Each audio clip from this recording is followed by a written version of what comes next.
আসসালামু আলাইকুম রহমতুল্লাহি ওয়া বারাকাতুহু। সম্মানিত ভিউয়ার, সম্মানিত দিনী ভাই, আমি আপনাদেরকে আজকে একটা বিষয়ে অবগত করতেছি। বিষয়টি হচ্ছে যে ফেসবুক এবং ইউটিউবে গত 4-5 দিন যাবত যে ভিডিওটি সবচেয়ে বেশি ভাইরাল হচ্ছে, যদিও দুঃখজনক একটি বিষয়, সেটি হচ্ছে যে বিভিন্ন প্রতিষ্ঠান থেকে ছাত্রছাত্রীরা টেনে হিঁচড়ে প্রধান শিক্ষককে বের করছেন। আসলে আমি এটার সাথে আমি একমত না। কখনোই একজন শিক্ষক অপমানিত হোক, এটার পক্ষে আমি না। অপমানিত হোক, এই জাতির শ্রেষ্ঠ সন্তান হিসাবে শিক্ষক মানুষ গড়ার কারিগর, তিনি অপমানিত হবেন, লাঞ্ছিত হবেন, এটা কখনোই কাম্য নয়। তবে আপনাদের সম্মুখে আমি এই বিষয়ে কিছু কথা বলতে চাই।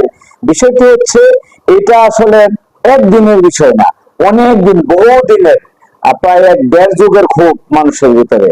এখন বিষয়টি হচ্ছে, এটা আমি কামনা করি না, এবং পাশাপাশি আমি যে জিনিসটা আপনাদের জ্ঞাতার্থে বলতে চাই, যে এই শিক্ষকগণ যিনারা দেখবেন অপমান অপদস্থ হচ্ছেন, তিনারা এই শিক্ষা প্রতিষ্ঠানকে তার বাপদাদা তিজারতের মতো বানিয়ে ফেলছে, এবং দলীয়করণ করতে করতে শিক্ষকরা যে একটা নেষ্টি কাজগুলো, যেগুলা শিক্ষা ক্ষেত্রে ওই প্রতিষ্ঠান, কমিটি এবং ছাত্রছাত্রী শিক্ষকদের মধ্যে সকল ক্ষেত্রে দলীয় প্রভাব তেনারা বিস্তার করেছেন।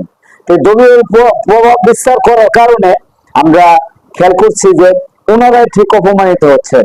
আমি আবারও বলছি যে এই অপমানিত হওয়াটা আমি কামনা করি না।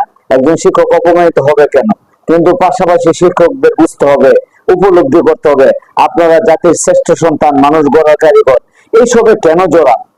ইদানিংকালে তার পাশাপাশি আমি আপনাদেরকে আরো সুন্দর একটা উদাহরণ দিই। গতকালকে শুক্রবার আমি বিভিন্ন জায়গায় ফেসবুক এবং যে ইউটিউবে দেখেছি যে বিভিন্ন মসজিদে আপনারা ব্যানার লাগিয়ে বিভিন্ন দলের প্রোগ্রাম করেছেন।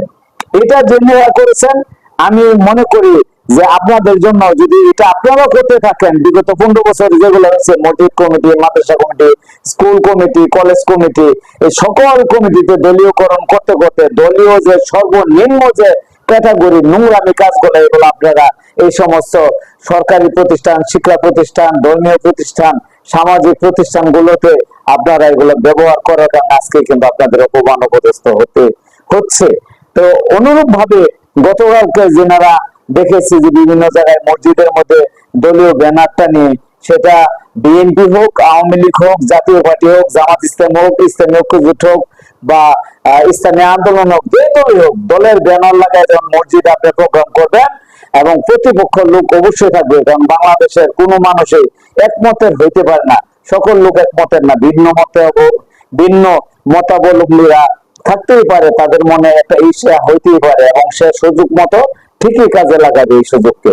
তো সেহেতু আমি আপনাদেরকে বিনীত অনুরোধ করছি, যেনারা শিক্ষকরা ভুল করেছেন, আপনারা চরম অন্যায় করেছেন, এই সমস্ত আপনি স্কুলের প্রধান শিক্ষক বা মাদ্রাসার প্রধান শিক্ষক, প্রিন্সিপাল, সুপার, বা এই যে কলেজের প্রিন্সিপাল হয়েছেন, যারা এরকম অবস্থায় ছিলেন, তারা যারা দলীয় ক্যাটাগরিতে চলে গেছেন, সরাসরি আপনি দল করতে চান দল করেন, মাদ্রাসা, স্কুল, কলেজ, শিক্ষা প্রতিষ্ঠান, ধর্মীয় প্রতিষ্ঠানে কেন দল করবেন?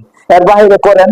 যদি বাহিরে করেন, বাংলাদেশে অনেক শিক্ষক, অনেক রাতে আপনি ভাবতে পারেন, জাতীয় মসজিদ বাইতুল মুকাররমে ইমাম সাহেবের পলাইতে হয়েছে। আপনি খেয়াল করেন যে কি পরিমাণে দালাল ইসে করছে, যে তার পরিবর্তন তাকে পলাইতে বাধ্য করছে। পলাইতে বাধ্য করে নাই, সে পলাইতে বাধ্য হয়েছে। চিন্তা করেন। এই জন্য আপনাদেরকে আমি বিনীত অনুরোধ করব, যারা বিগত দিনে 15 বছর এসব করেছেন, এই জন্য তার ভুক্তভোগী আপনাদের ভুগতে হবে। আপনি কাঁঠাল গাছ লাগাবেন, ফুল আশা করেন কি করে? আপনাকে কাঁঠাল গায়ে খাইতে হবে, এটাই মাথায় রাখতে হবে। আপনার পায়ে কাঁটা ফুটবে, এটাই স্বাভাবিক। ফুলের গাছ লাগালে ফুল ঠিকই ফুলের সুঘ্রাণ পাবেন। বাংলাদেশে আপনার মুষ্টিমেয় অল্প কিছু শিক্ষকদেরকে অপমান, অপদস্থ, লাঞ্ছিত করা হয়েছে, কিন্তু বাকি শিক্ষকরা কি লাঞ্ছিত হয়েছে? হয় না। এটার কারণ কি? এটার কারণ একটাই, যে আপনি যাই মনে করেন, আপনি যখন আপনি এগুলো করবেন, এগুলো করলে আপনি বেঁচে পড়ে যাবেন স্বাভাবিকভাবে।